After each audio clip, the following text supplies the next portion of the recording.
Welcome back to Morrocco Method, where natural things happen. I'm Anthony Morrocco, CEO, founder of Morrocco Method, and we really are so appreciative of all these questions and answers. We're getting a lot of responses.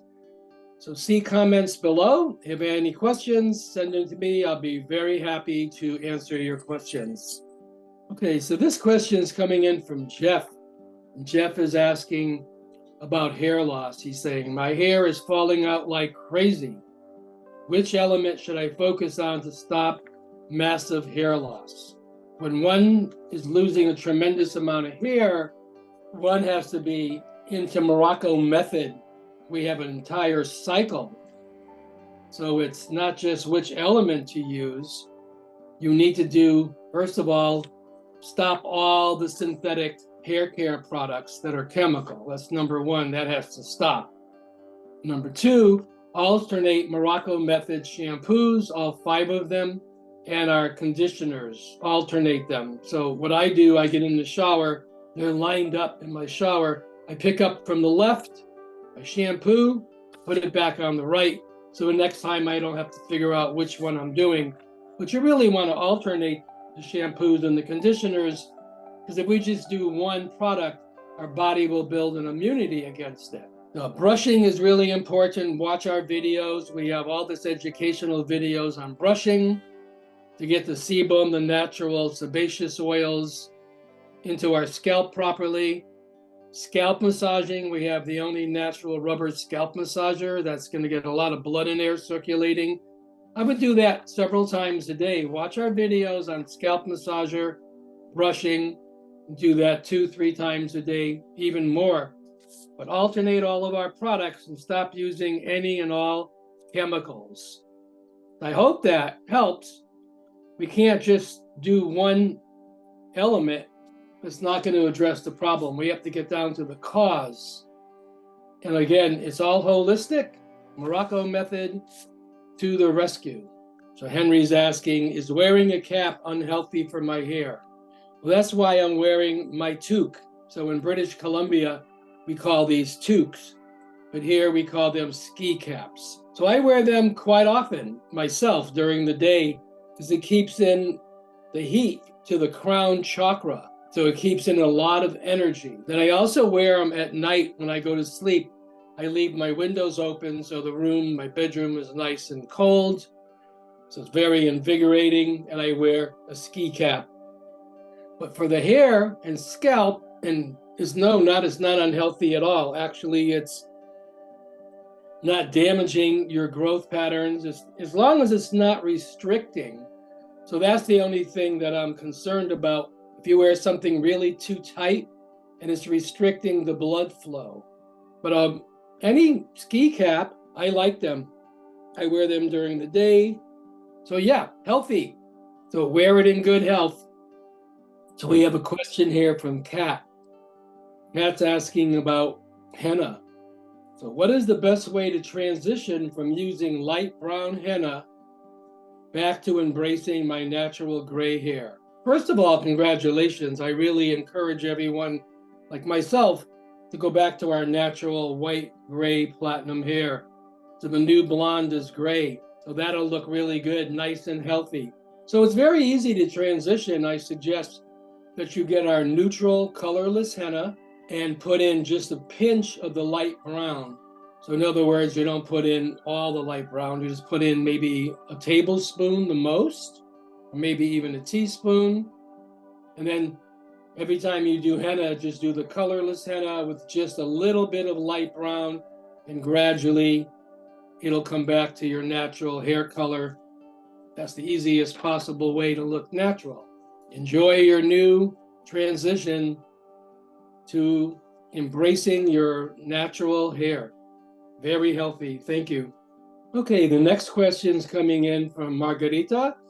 And Margarita's asking, does henna rub off and stain your clothes? No, it will not. Our henna does not do that. We've never had anyone complain. It's very solid. It's not going to stain your clothes at all. And how many washings will it last before you need to repeat? Well, so our henna lasts between I would say 6 to 8 weeks. It doesn't matter how many washings there is. You can shampoo as often or as not as you wish, but your scalp massaging, your brushing, your shampooing, not going to bother the henna. I'd say, yeah, 6 to 8 weeks before you have to re-henna it again. So using good health. And now we have a question from Linda. Linda's asking, I have a question about cutting hair according to the lunar chart. Yeah, that's my expertise, that's for sure.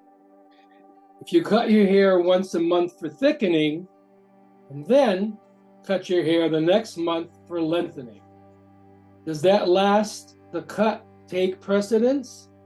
Does the last cut take precedence, is what Linda's asking?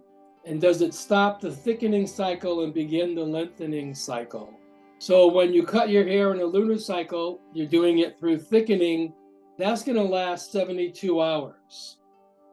So there's no carryover, but it's going to really go into the roots, down into the growth pattern. And the shocking of cutting the hair is about 12 to 18 acupuncture points, acupuncture treatments. That's why I highly recommend the lunar cycle at specific times. 72 hours, then it's done, and your natural growth patterns will just take over and continue. And the next month, or whenever your cycle is, when you do the next, like she's doing lengthening and strengthening and thickening, so the next cycle will just pick that up when you cut and last about another 72 hours for lengthening, and then it'll just naturally continue to the next cycle. All right, using good health. So here's a question from Greta. Greta's asking, what would you recommend if your hair is crazy uneven?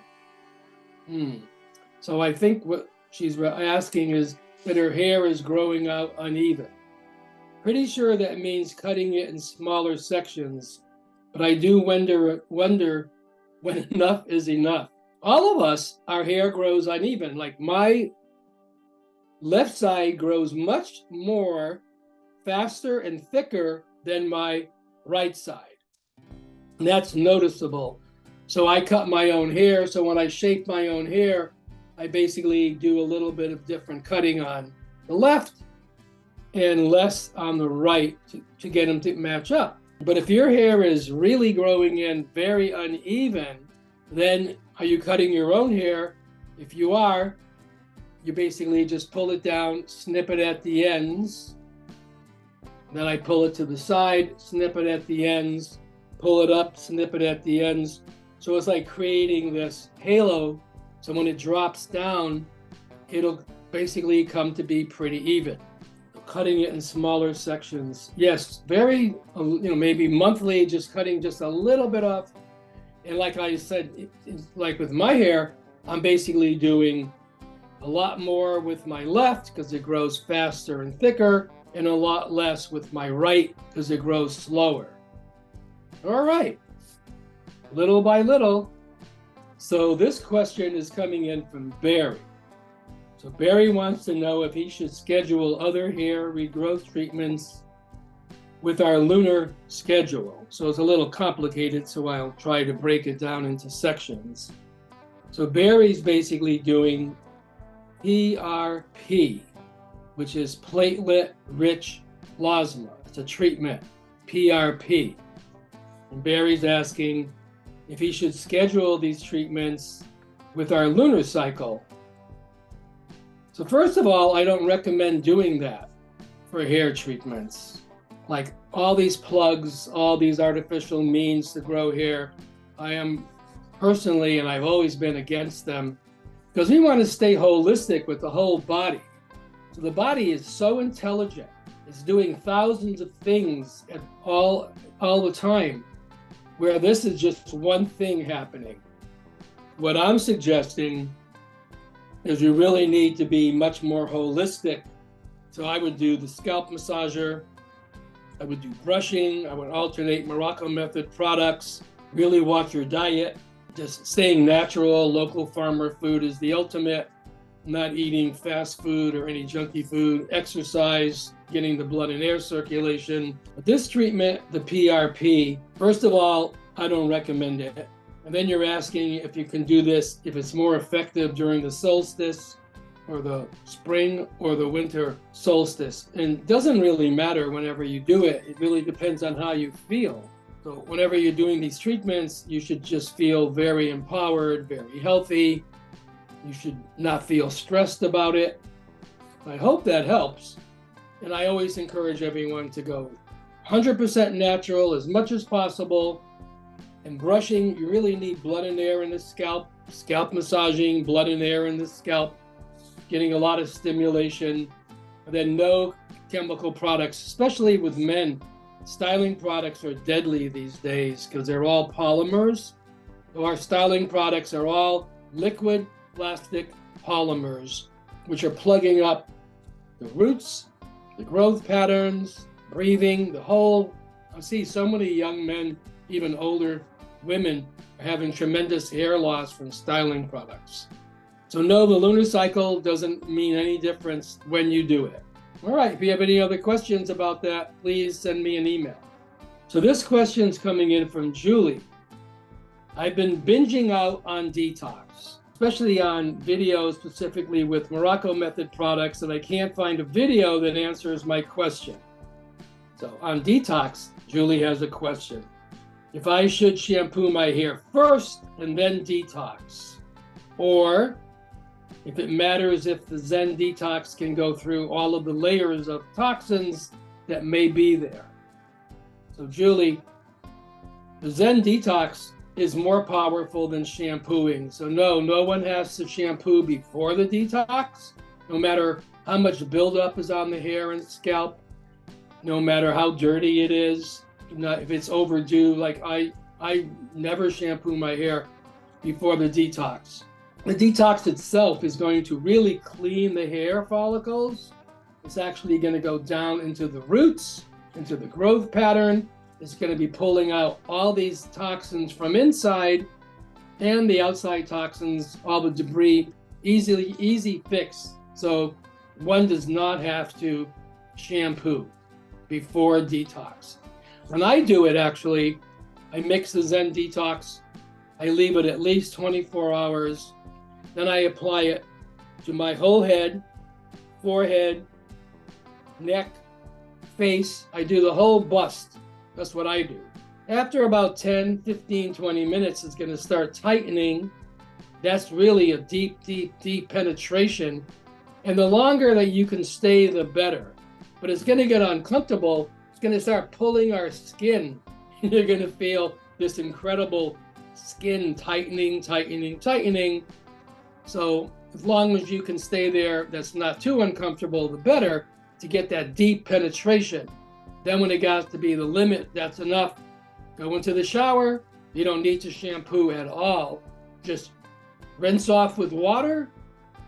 Your hair is very clean and your scalp is very detoxed. So good question. Thank you. I'm sure that will help a lot of people. Thank you, Julie. Be well. Okay, so this question is coming from Tara. Tara wants to know how to use elixirs. So Tara's asking if she only washes her hair once a week, she is worried her hair will get too oily because she is a blonde with thin hair. Oh, I totally understand. Yeah, your hair, especially blondes, thin hair is like silk, having silk hair. So you don't want to use too much elixirs. It'll definitely get very oily. Of course, I have a lot of experience. So what you do is you just take a few drops in your fingertips and just bring them to the ends of the hair. Massage them into the ends. And then whatever is left, just pat your hair. That's not very much. And then I would suggest putting them into the hairline, not into the hair, but right there in the forehead into the hairline. That's going to feed the hairline for more growth. And I would do that daily. And then when you're going to shampoo, like I think you're saying you shampoo once a week. So let's say you're going to shampoo, like today's Friday. So I'm going to shampoo tomorrow, Saturday. Today, at the end of the day, I'm not going to be going out any longer. I'm going to be home. I'm going to take the elixirs and really massage them into the whole hair, the whole head. So take the elixirs, Massage the top, the crown, the sides, and whatever areas that's really thin. You want to massage that, not a lot, but enough, and then brush it in. Take a brush, take Morrocco Method brush, and bend over, stand up, bend over, stand up. So the elixirs are now really covered thoroughly throughout the whole hair, front, side, back. And then if you want, I sleep in it overnight. So that's the whole trick. You can actually wrap something around your head to stay warm, or put a towel on your pillow so it doesn't stain your pillowcase. And then the next morning, like Saturday morning now, before I'm going to not go out in public, my hair's too greasy, now I'm going to shampoo. And what I always tell everybody, water and oil don't mix. So when I get into the shower, I don't wet my hair. I take the shampoo on dry hair and I massage it into the hair and scalp, nice and thorough. Then I rinse it out. Now my hair is wet. And then I shampoo twice. All right. That should bring you to luxurious hair without being oily, especially for blondes with fine hair. Luxurious hair from Morrocco Method International and our staff at Morrocco Method. We welcome any and all questions. Please see the comments below. Send in your questions. I look forward to answering them. All right, let's be healthy, happy, and strong. Be well.